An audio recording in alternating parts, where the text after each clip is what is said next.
Every major religion and code of ethics has included honesty as essential to its moral teachings.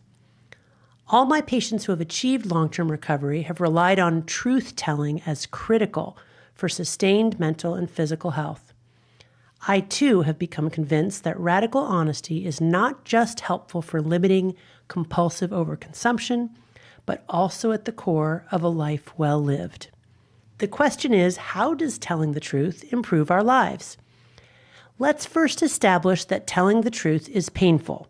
We are wired from the earliest ages to lie, and we all do it, whether or not we care to admit it. Children begin lying as early as age 2. The smarter the kid, the more likely they are to lie, and the better they are at it. Lying tends to decrease between ages 3 and 14, possibly because children become more aware of how lying harms other people. On the other hand, adults are capable of more sophisticated antisocial lies than children, as the ability to plan and remember becomes more advanced. The average adult tells between 0.59 and 1.56 lies daily. Liar, liar, pants on fire. We've all got a little smoke coming off our shorts. Humans are not the only animals with the capacity for deception. The animal kingdom is rife with examples of deception as a weapon and a shield. The Lomechusa pubicalis beetle, for example, is able to penetrate ant colonies by pretending to be one of them, something it accomplishes by emitting a chemical substance that makes it smell like an ant. Once inside, the beetle feeds on ant eggs and larvae, but no other animal rivals the human capacity for lying. Evolutionary biologists speculate that the development of human language explains our tendency and superior ability to lie. The story goes like this. The evolution of Homo sapiens culminated in the formation of large social groups. Large social groups were possible because of the development of sophisticated forms of communication, allowing for advanced mutual cooperation. Words used to cooperate can also be used to deceive and misdirect. The more advanced the language, the more sophisticated the lies. Lies arguably have some adaptive advantage when it comes to competing for scarce resources. But lying in a world of plenty risks isolation, craving, and pathological overconsumption. Let me explain. In today's world of overwhelming abundance, it is easy to slip into behaviors that feel good in the short term, but are ultimately destructive in the long term. We engage in lying and create a false persona or a mask to cover up our behaviors, which leads to shame and isolation and fuels ongoing consumption. We cannot get out of this cycle of destructive shame that fuels addiction until we stop lying and start being who we really are. Radical honesty, telling the truth about things large and small, is essential not just to recovery from addiction, but for all of us trying to live a more balanced life in our reward-saturated ecosystem. It works on many levels. First, radical honesty promotes awareness of our actions. Second, it fosters intimate human connections. Third, it leads to a truthful autobiography, which holds us accountable not just to our present, but also to our future selves. Further, telling the truth is contagious and might even prevent the development of future addiction. Awareness. Lying can become so routine that we are unaware that we are even doing it. I call this the lying habit.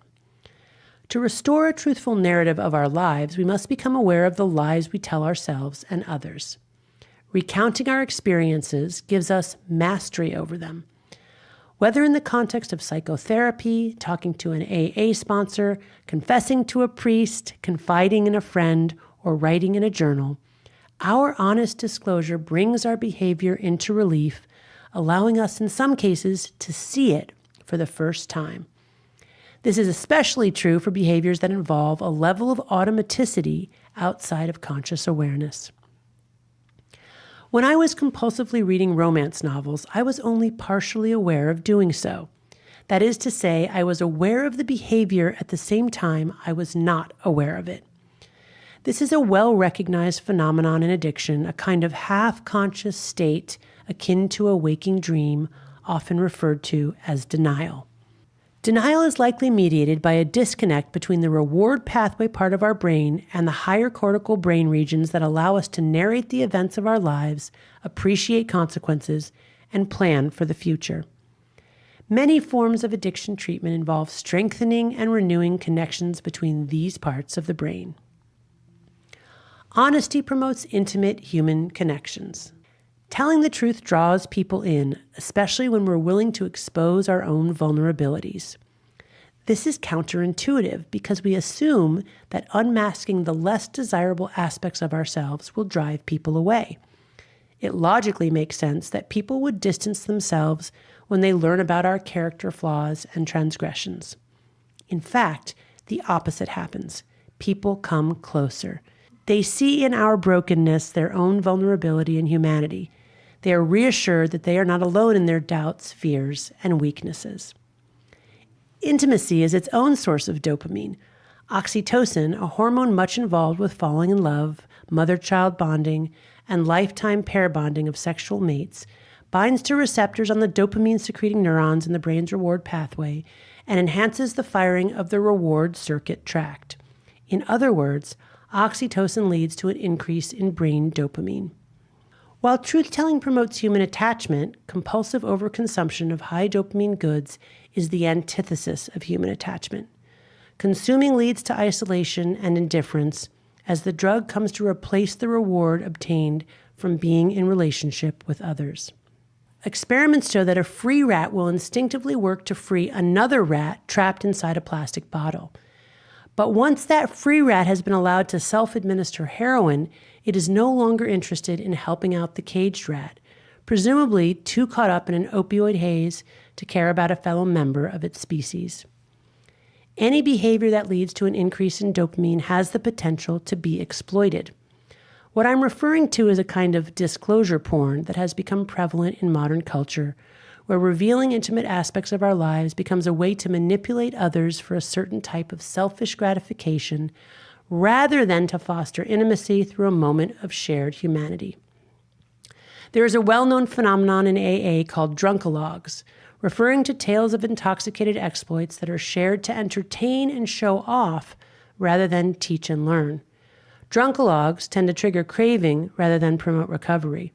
The line between honest self-disclosure and a manipulative drunkalog is a fine one, including subtle differences in content, tone, cadence, and affect, but you know it when you see it. Truthful autobiographies create accountability. Single, simple truths about our day-to-day lives are like links in a chain that translate into truthful autobiographical narratives. Autobiographical narratives are an essential measure of lived time. The stories we narrate about our lives not only serve as a measure of our past, but can also shape future behavior. In the more than 20 years as a psychiatrist listening to tens of thousands of patient stories, I have become convinced that the way we tell our personal stories is a marker and predictor of mental health.